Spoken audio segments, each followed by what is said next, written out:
ভোটের আগে হঠাৎ রাজনৈতিক ছক বদলাচ্ছে। নতুন ২৬টি দল গঠন কাকতালীয় নাকি পরিকল্পিত খেলা?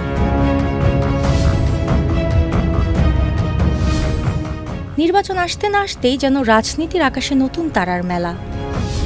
গত ৮ মাসে গঠিত হয়েছে ২৬টি নতুন রাজনৈতিক দল। নতুন দলগুলোর মধ্যে কেউ দাবি করছে জনগণের অধিকার রক্ষার কথা, কেউ চাইছে নতুন ধারার রাজনীতি। আবার কিছু দল স্পষ্ট উদ্দেশ্য না দেখিয়েই শুধু নির্বাচনের আগ মুহূর্তে মাঠে নেমেছে।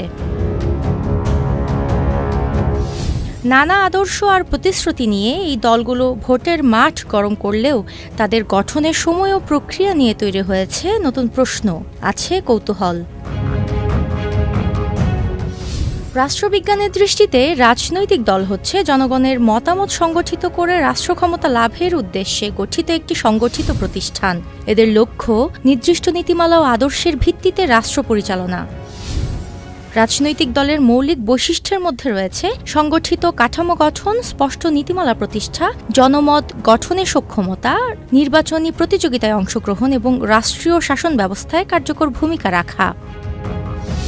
এই তাত্ত্বিক সংজ্ঞার প্রেক্ষাপটে সম্প্রতি গঠিত নতুন রাজনৈতিক দলগুলোর আবির্ভাব বিশেষ দৃষ্টি আকর্ষণ করেছে। বান্ডেল থাকলে প্রতি সেনমানিতে টাকা বাঁচবে। বিকাশ সেনমানি বান্ডেল কিনে জিতুন প্রতি লেনদেনে। নিজেদের ঘোষণা অনুযায়ী এসব নতুন দল সমাজের পরিবর্তনের অঙ্গীকার করছে এবং রাজনীতিতে নতুন ধারা আনার প্রত্যয় ব্যক্ত করছে। তবে প্রশ্ন রয়ে যায়, এসব দল কি সত্যি একটি পূর্ণাঙ্গ রাজনৈতিক দলের সব বৈশিষ্ট্য বাস্তবে ধারণ করতে পারবে? সেটা সময়ের দাবি। চলুন দেখা যাক বিশেষজ্ঞরা কি বলছেন। দল অনেকগুলো কারণে হতে পারে। আমাদের দেশের রাজনীতিতে সামনে নির্বাচন থাকলে দেশি বিদেশি অনেক শক্তি কিন্তু অ্যাক্টিভ হয়ে যায়। হয়তো কোনো দেশের বা এই দেশের কোনো গোয়েন্দা সংস্থা প্ররোচনায় তারা রাজনৈতিক দল করছে, অথবা রাজনৈতিক দলে তো মোর্চা হয়, জোট হয়, জোট নিয়ে নির্বাচনে যায়।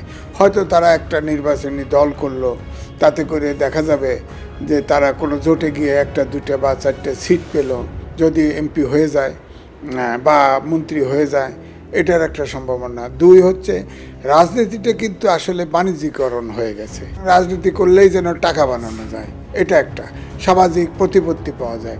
এইসব নানান কারণে কে কোন কারণে লোভগ্রস্ত হয়েছে তা বলতে পারবো না, তবে এইভাবে কিন্তু রাজনৈতিক দল তৈরি হয় এবং ২৬টা দল ইতিমধ্যে হয়ে গেছে।